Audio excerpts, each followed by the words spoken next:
পুজোর হাড্ডাহাড্ডি লড়াই কিন্তু জাস্ট জমে গেছে। নমস্কার, আমি প্রত্যয়। তা শাস্ত্রীর ট্রেলার যেটা কিছুক্ষণ আগে ড্রপ আউট হয়, তো কেমন লাগলো?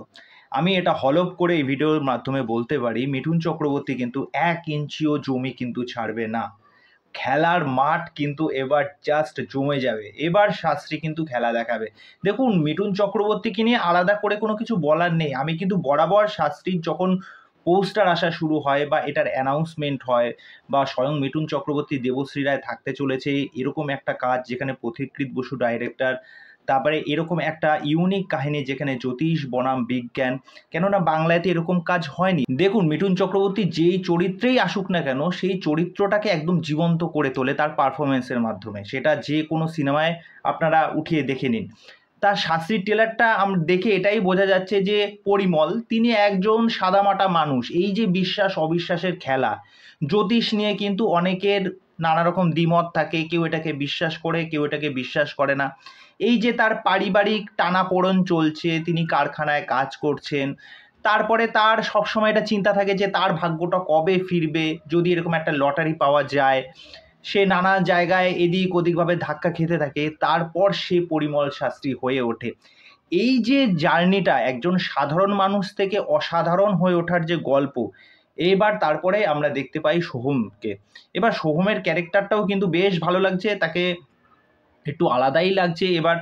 এরকম ক্যারেক্টারে সোমকে তো আগে কখনো দেখা যায়নি। এই সিনেমার একমাত্র ইউএসপি কিন্তু হচ্ছে একমাত্র মিঠুন চক্রবর্তী। একা কাঁধে কিন্তু সিনেমা বার করে দেবে। দেখুন, এখানে দেবশ্রী রায় থেকে শুরু করে রজতাভ দত্ত, কৌশিক সেন, সৌরসেনী মিত্র, সোহম, আরও তো প্রমুখরা আছে।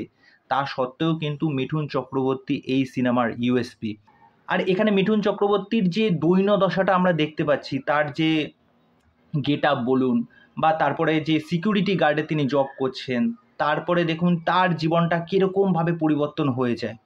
সেই যে একটা দৈন্য দশা, একটা মানুষের চোখে মুখে একটা জীবনযাত্রায় যে ফুটে উঠছে, তারপরে সেই মানুষটা যে পরিবর্তন হচ্ছে। আর এখানে দেখবেন সংলাপগুলো, যেখানে কয়েকটা জায়গায় আমরা মিঠুন চক্রবর্তীর মুখ থেকে শুনতে পাচ্ছি যে আগে আমি মানুষের কাছ থেকে হাত পেতে টাকা চাইতাম এবং হাত ঘুরিয়ে এখন আমি তাদেরকে আশীর্বাদ করি। সুতরাং এই ডায়লগগুলোও কিন্তু এখনকার সমাজে দাঁড়িয়ে কিন্তু অনেকটাই ইম্প্যাক্টফুল। কেননা দেখবেন এখন এই জ্যোতিষ বিষয়টা এমন না যে অনেক তো চারপাশে ভণ্ড মানুষ ঘুরে বেড়ায় জ্যোতিষের নামে, নানা রকম পয়সা মানুষের কাছ থেকে রোজগার করে থাকে, নানা রকম আংটি এটা ওটা দিয়ে থাকে যে আপনি আংটি ধারণ করুন, আপনার এটা ভালো হবে, আপনি এইটা নিন, আপনার এইটা ভালো হবে। এবার আমাদের কাছে মানে সাধারণ যারা মানুষ আছি, তারা এক প্রকার অন্ধবিশ্বাস হয়েই এদের কাছে যাই, যে ভাবি যে সত্যি আমাদের কিছু একটা পরিবর্তন হবে, আমাদের কিছু একটা ফাড়ার রয়েছে, সেটা হয়তো কেটে যাবে। তা দেখা যাক এই কাজটা কেমন হয়। তার ট্রেলারটা পার্সোনালি আমার খুব ভালো লেগেছে, খুব ইমপ্রেসিভ লেগেছে। ট্রেলারটা খুব সুন্দরভাবে কাটা হয়েছে, ব্যাকগ্রাউন্ড মিউজিক খুব ভালো, প্রত্যেক কাস্টকে খুব সুন্দর লাগছে। আর মিঠুন চক্রবর্তী তো গুরুদেব, হ্যাটস অফ। তা আমি তো এই কাজটা দেখার জন্য প্রচণ্ড এক্সাইটেড। তা যারা মিঠুন চক্রবর্তীর ফ্যান আছেন তারা জানাও তোমাদের এই ট্রেলারটা কেমন লাগলো। তা চলো, আজকের ভিডিও এখানেই শেষ করছি। আজকের দিনটা জাস্ট জমে গেল শাস্ত্রীর ট্রেলারটা দেখে। পুজোয় কিন্তু এবার হাড্ডাহাড্ডি লড়াই কিন্তু হবে, এটা কিন্তু ডেফিনেটলি এই ট্রেলারটা কিন্তু প্রমাণ করে দিচ্ছে। এটা কিন্তু আমি না বলে থাকতে পারছি না। মানে এটা আমি 2 থেকে 3 বার আমি বললাম যে শাস্ত্রী কিন্তু একটা টেক্কা দেবে। ঠিক আছে, টেক্কাকেও টেক্কা দেবে। তা যাই হোক, চলো আজকে এখানেই শেষ করছি। নমস্কার।